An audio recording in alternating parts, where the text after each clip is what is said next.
Surgical anatomy of esophagus.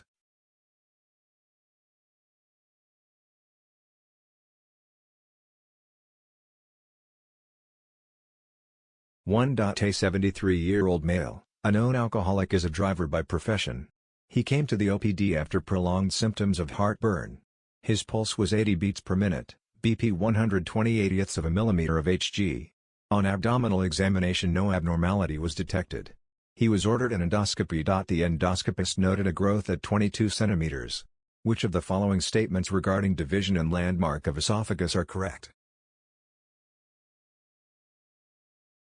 A. Upper thoracic esophagus, sternal notch to upper border of esophagus vein. B. Upper thoracic esophagus, sternal notch to lower border of esophagus vein. C. Middle thoracic esophagus, lower border of esophagus vein to lower of inferior pulmonary vein. D. Middle thoracic esophagus, upper border of esophagus vein to lower of inferior pulmonary vein.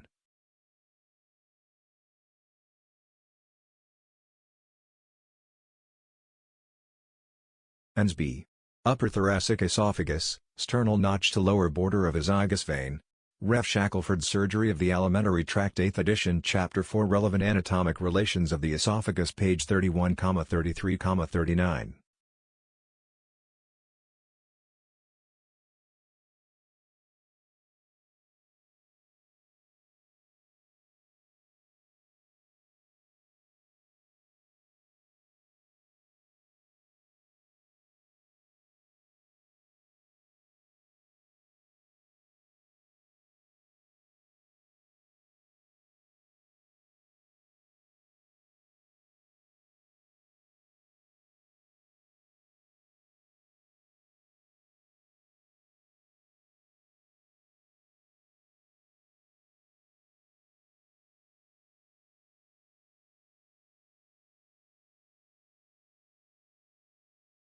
The esophageal bed lies in the posterior mediastinum along the ventral surface of the vertebra. This is the shortest distance for reconstruction after esophagectomy and measures approximately 30 centimeters. When the orthotopic route is not available due to previous surgery, the retrosternal or subcutaneous routes are alternatives. 2,3.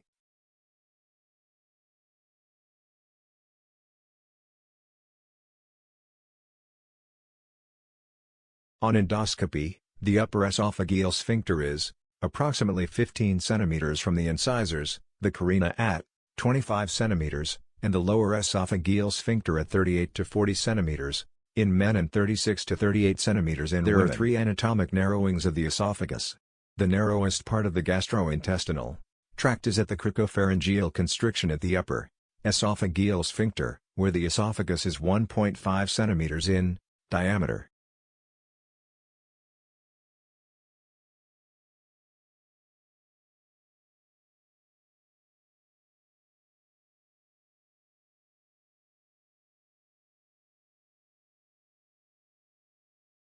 In the superior mediastinum, the aortic arch, left atrium, and left mainstem bronchus compress the left anterolateral aspect of the esophagus around 22 centimeters from the incisors. The third area of narrowing is at the lower esophageal sphincter.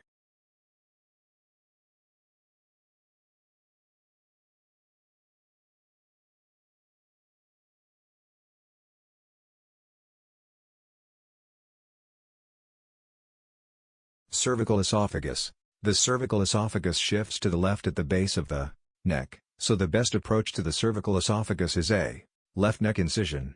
The cervical esophagus is 5 centimeters in length, and extends from the cricoid cartilage at the C6 vertebra to the suprasternal notch.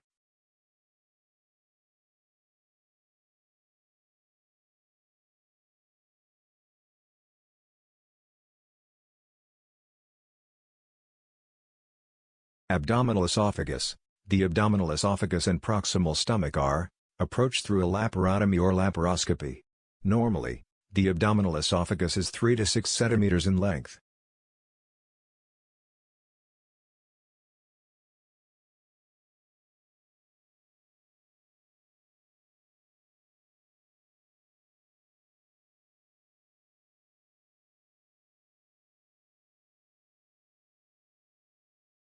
The abdominal esophagus angulates to the left after passing through the diaphragmatic hiatus, and care must be taken to carefully guide an esophageal bougie during a nissen fundoplication or a rigid esophagoscope through this area to avoid perforation.